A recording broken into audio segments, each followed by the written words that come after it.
내년 상반기가 되면 오히려 많은 분들이 굉장히 내년 초를 두렵게 말씀하시지만 여러 가지 지표가 상대적으로 견고하다는 느낌을 받을 것 같고, 투기가 아닌 투자적 사고는 뭘까? 그냥 어떻게 보면 이렇게 순환적 사고라고 좀 남들이 좀 비관적으로 볼 때 비관론이 주는 가격이 매력적인 거예요, 생들은.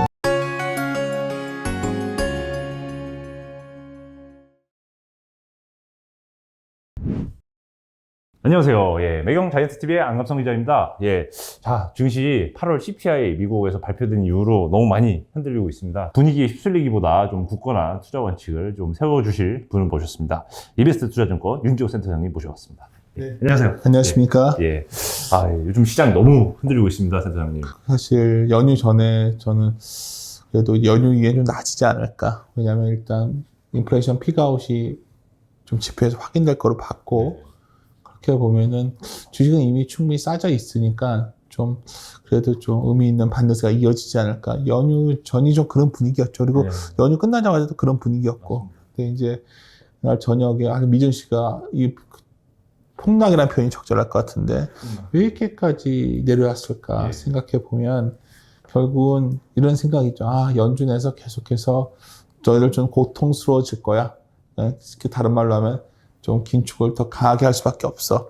이거에 대한 어떤 데이터를 확인해 준 거였죠. 그래서 사실 연휴 전에도 그래서 50bp 올리냐, 75bp 올리냐, 이런 얘기가 나왔던 것 같은데 8월 CPI가 발표된 이후로는 이거 100bp도 가능하다 이런 의견까지 나오고. 그런 거보다 일단 우리가 이제 생각해 봤을 때 시장에서는 대략 연내에 한 3.75 정도 미국 기준금리 기준으로 이 정도까지는 프라이싱을 어느 정도 했다 봤는데 이제는 4%까지 프라이싱을 해야 되지 않냐. 그리고 내년 초에는 4.25에 4.5까지도 가능하다. 결국 주식이라는 거는 그 PER이라는 거는 결국 할인율인데 금리가 움직이면 그만큼 그 할인율이 바뀌죠. 그래서 나스닥이 특히 폭락이 심했습니다. 근데 여기까지는 이제 벌어진 일이고요. 여기서부터 한번 생각을 해보자는 거죠. 제가 오늘 안 기자님이랑 하면서 저도 이제 전화 받고 이럴 때마다 이제 고민스러운 거죠. 이 상황을 좀 어떻게 해석해야 될까? 그러면 출발을 해보자는 겁니다. 결국 어제 이렇게 시장에서 충격을 줬던 거는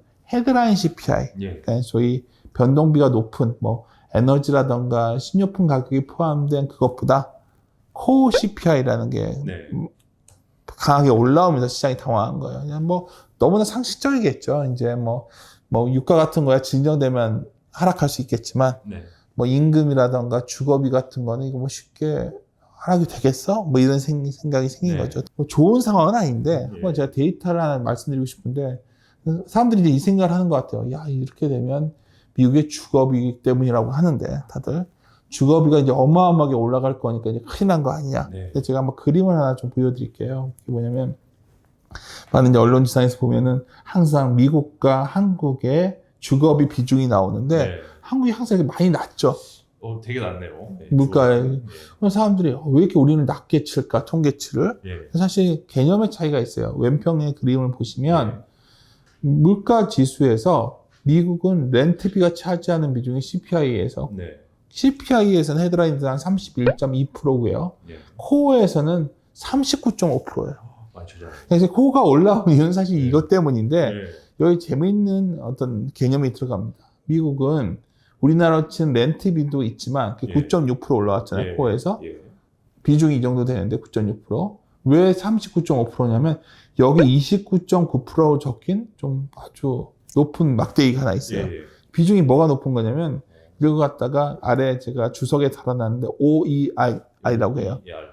Owners Equivalent Rent인데 쉽게 말해서 주택 소유자의 등가임대로 해석하면 좀 어렵죠. 그러니까 어차피 전월세든 이제 실거주든 살아야 되는데 실거주는 보통 이제 주거비가 안 든다고 착각을 하고 있는데 전월세에 준하는 이자 비용을 내고 있으니 그걸 이제 비용으로 정확히 기자님 말씀하셨어요. 보통 집을 소유한 사람이 전월세를 갖다 거주한 경우를 가정해 가지고 산출하는 비용이에요.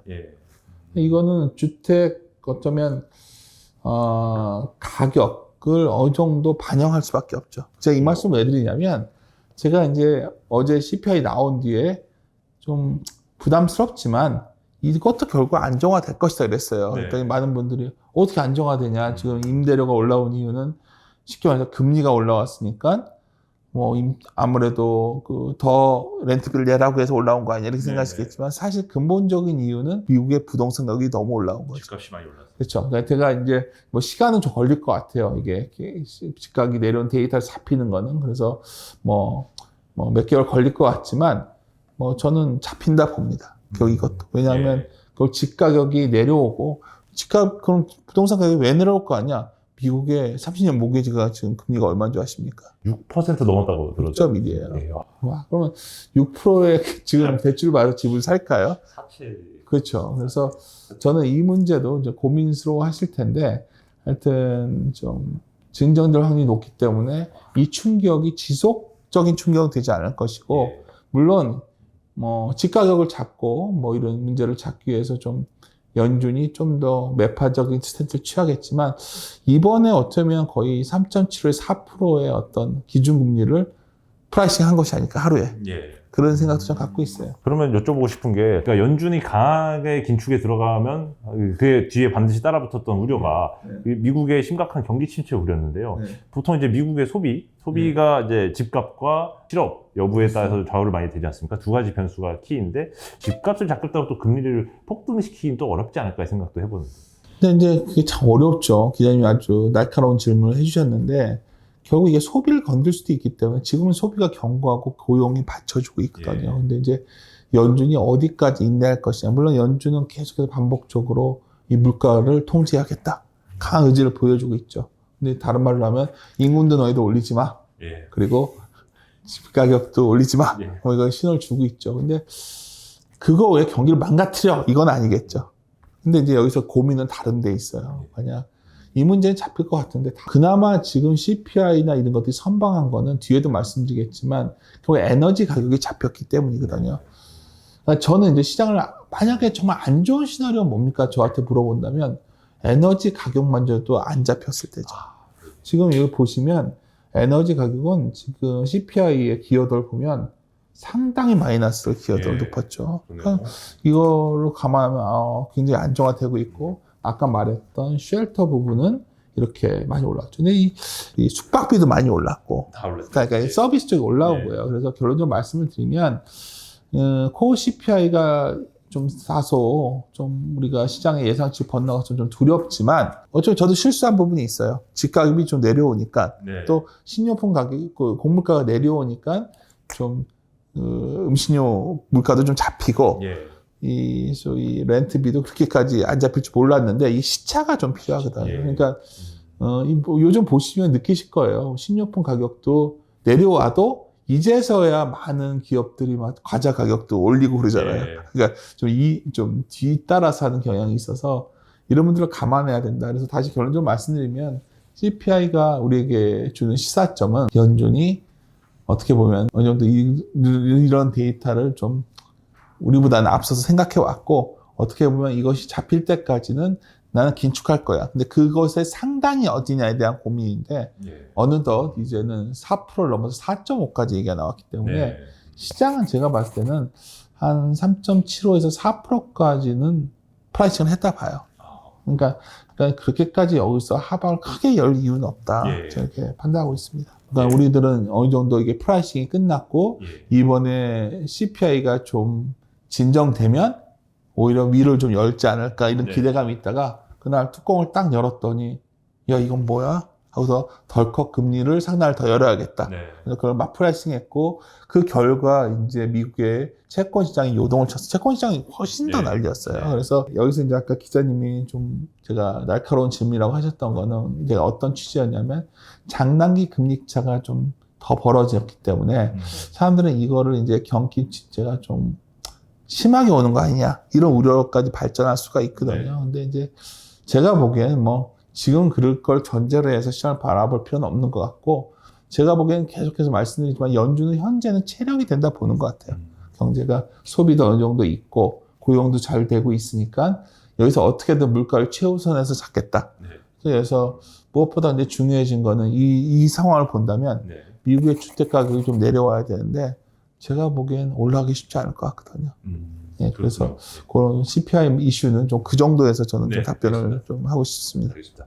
그러면 또 미국 주택 이슈도 사실 그 전에 또 공급망 이슈가 되기 전부터 주택 공급이 좀 더 유연하게 빨리 좀 탄력적으로 공급이 될 가능성은 없나요? 미국에서? 뭐 그것까지는 제가 정말은 알지만 요새 이 영향 때문인지 국내 부동산 시장도 굉장히 가격 하락세가 좀 심한 것 같아요. 네. 그래서 특히 지방부터 시작이 돼서 이제는 서울까지 전염이 되고 있는데 여하튼 뭐 저는 뭐 조심스럽지만 부동산은 인플레를 잡기 위해서 굉장히 어쩌면 자산에 대한 어떤 그런 효과를 줄이는 것까지 생각을 하고 있다고 본다면 일단 돌아선 순서가 부동산이 먼저일 것 같진 않아요. 그렇군요. 네, 그냥 돌아선 순서는 아마 채권이 먼저일 것 같고 네. 아, 이 정도가 금리가 한계야 하면 거기서는 채권 매수가 들어올 것 같으니까 그 다음이 주식이고 그 다음이 부동산일 것 같아요. 그 순서로 가는데 채권은 좀 이제는 좀 뭐 매력적인 구간이 오지 않았나. 가끔 이 생각도 들거든요.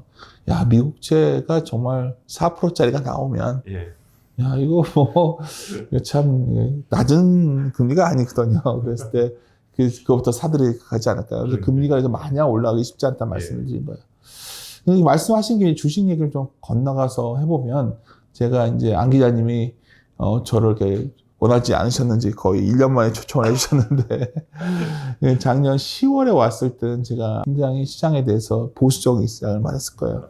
근데 최근에는 사실 뭐 CPI 충격도 있고 매일 뭐 미디어를 보고 있으면은 거의 지금 좀 있으면 2천 깨질 것 같은 분위기거든요. 제가 항상 강조드리는 게 너무나 뻔한 얘기겠지만 투자라는 거는 첫 번째 꼭 알고 계셔야 돼요. 아까 처음에 사고라는 표현을 하셨으니까 투자에 접근한 사고라고 투기가 아닌 투자적 사고는 뭘까? 그러니까 어떻게 보면 이렇게 순환적 사고라고 좀 봐요. 어떤 순환이냐, 뭐 경기가 좋을 때 좋을 때 사자 이 말이 아니라 남들이 좀 비관적으로 볼 때 그 비관론이 좋다가 아니라 비관론이 주는 가격이 매력적인 부분이 생기거든요. 워렌 버핏이 했던 얘기인데 그럴 때 주식을 사고 남들이 굉장히 어쩌면 환호하고 미래에 대해서 장밋빛 청사진을 얘기할 땐 줄이고 작년 10월은 제가 작년 한 4월서부터 좀 시장에 대해서 그렇게 얘기를 했던 것 같아요. 3,100서부터는 계속 보수적으로 말씀드렸어요. 3,300을 갔죠.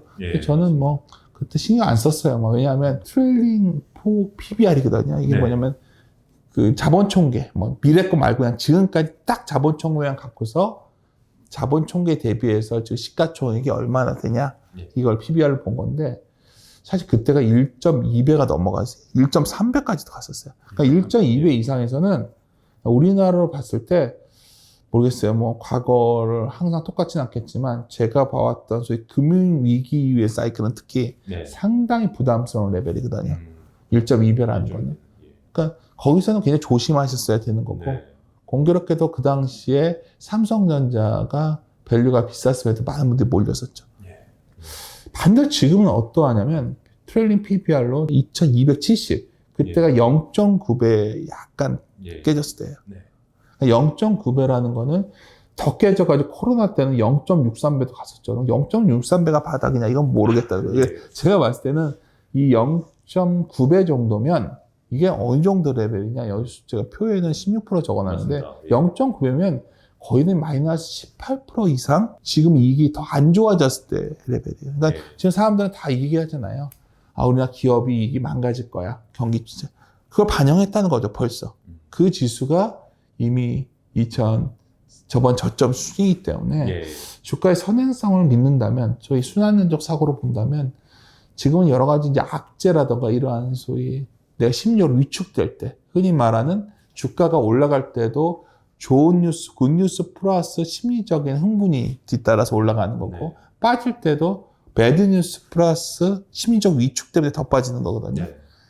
그러니까 제가 말씀드리고 싶은 건 심리적인 부분을 감안한다면 지금 이렇게 나쁜 구간인가 이런 생각을 결국 그럼 이익 전망의 핵심 아닐까요? 뭐 좋은 말씀 해주셨는데 그래서 결국 관건은 아까 제가 처음에 먼저 유가를 말씀드렸던 이유가 이 모든 것은 결국 우리나라 기업들이 좀 비용을 적게 들여서 돈을 더 벌면 돼요. 그러니까 쉽게 말해서 그렇게 우리나라 무역 수지가 좋아지는 건데 사실 우리나라가 무역 수지가 상당히 안 좋았던 배경 우리나라가 많이 수입한 두바이유가 비싸지니까 돈을 많이 못 벌거든요. 무역 적자가 커졌죠.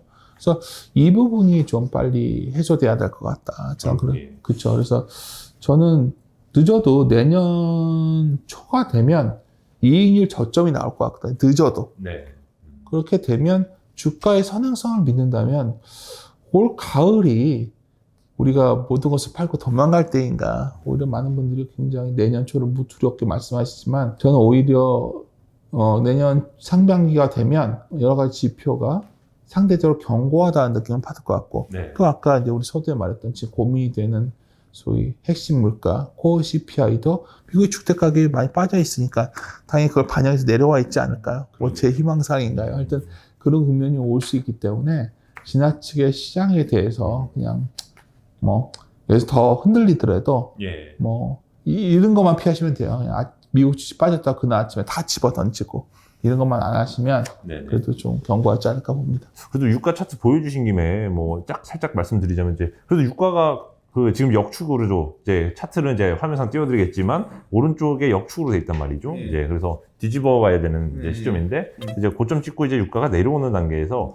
충분히 지금 어느 정도까지 좀 유가가 빠질 건지도 한번. 유가가 좀 여기서 뭐 전략 비축률이라던가 여러 예. 가지 이슈가 좀 불거졌어요. 예. 그러니까 시장에서 오히려 지금 걱정하는 거는 그 소위 핵심 물가 코어 CPI가 이렇게 한 2, 3개월 동안은 여전히 좀 시장에 부담을 주는 상황에서 다시 에너지 가격이 올라가면 어떡하지? 예, 10월에 이제 예. 중간선거 이후로 그쵸. STR 방출을 끝내면 유가가 다시 또 진짜 전략 부족해지면서- 비축률 논쟁이죠. 예. 오늘 기자님이 자꾸 이렇게 예. 어쩌면 이 논리의 약한 고리를 잘 짚어주고 계시는데 우리가 처음에 러시아 우크라이나 전쟁이 벌어졌을 때 다들 걱정했던 거는 러시아산 수출이 없어지면 그만큼 공급이 주니까 유가가 200불 갈 거라고 그랬어요. 예.